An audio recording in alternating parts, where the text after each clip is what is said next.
starting to see some pit stops. Yeah, we had a couple of them down on this end of pit road. One of them was House Junior. Red flag for Jason Hitt. On his machine, Michael McDowell, who's several laps down. He is tired and moody. So far, haven't seen any of the other. That's a jet dryer car that got blown up. Still need to come down pit road and land in Castle.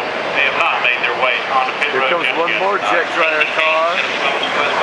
They got blown up. Put a splash of Sudoku fuel in there to make sure extra green, white checker racers to make the case to top things up. Here comes the fuel off turn 4 now. They have ladies and young land up to come to pit road. They're going to stay on the racetrack. The pace car around here, and again, we can see them make an appearance there in a few moments. Let's check back in ladies pit once again and see what the planning is.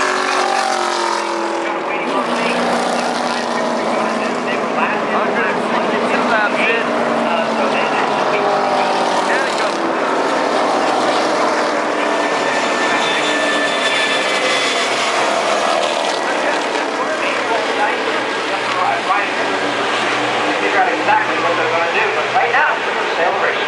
I guess it makes sense to do that. I was talking about threatening weather conditions. It's been an issue all throughout the evening here, particularly as we're getting into the morning hours. And you never know, staying out could very well pay off handsomely with the wind as a result of the weather. You just never know. When you're this deep into it, you might as well roll the dice just to see what happens. So you can't, you can't blame anybody for. Yeah, where's your boy?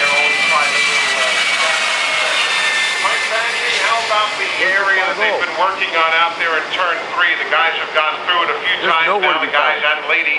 How's it holding up? Well, right now, as you can hear, the Service Master Clean jet blowers making another pass, trying to get this excess speedy dry off. We've had a couple of NASCAR officials just take a quick trip up the banking just to check it to make sure it's okay. They are backing their Ford pickup up the back straightaway as the field comes through on the bottom side of the racetrack. We've got 2 blowers up top trying to get all that excess speedy dry off the banking. Everything looks good to go for the most part. Safety equipment we have had out here in over 2 hours, and it doesn't look like, or it looks like we're not too far away from going back under the green flag. Looks like we're just about buttoned up over here in turn 3. Exactly what we wanted to hear, that we're just about buttoned up and ready to go back to racing in the Daytona 500. The field follows the pace car once again. Car line of the single file, and again approaching the entrance of pit road. Those guys stay on the racetrack, planning their strategy. There's a lot of communication going on right now, Eli, between driver and crew chief. What we're going to do, how we're going to play out these final 37 laps, which still is a good bit of distance. 500 with opportunity.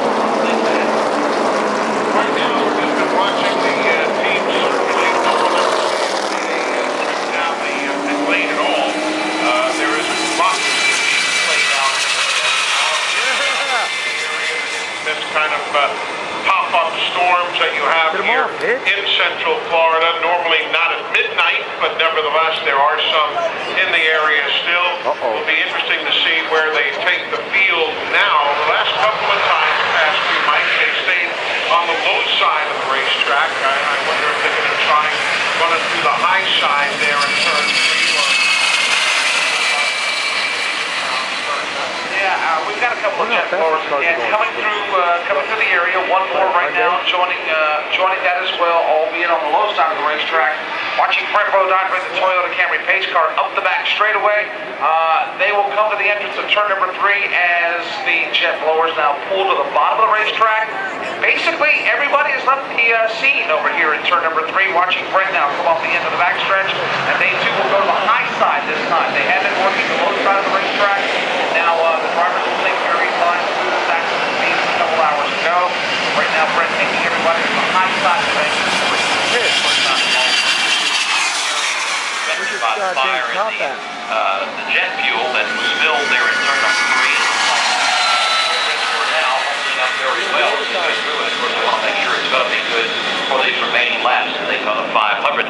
Off turn 4, the field comes back around to the start-finish line. Again, Dave Blaney up front. I noticed a couple of laps ago with caution.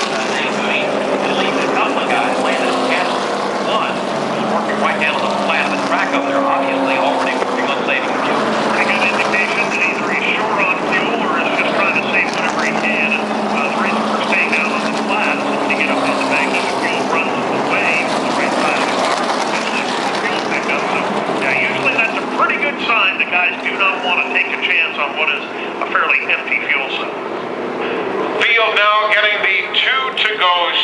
as they come across the stripe. So another couple of laps before we go green.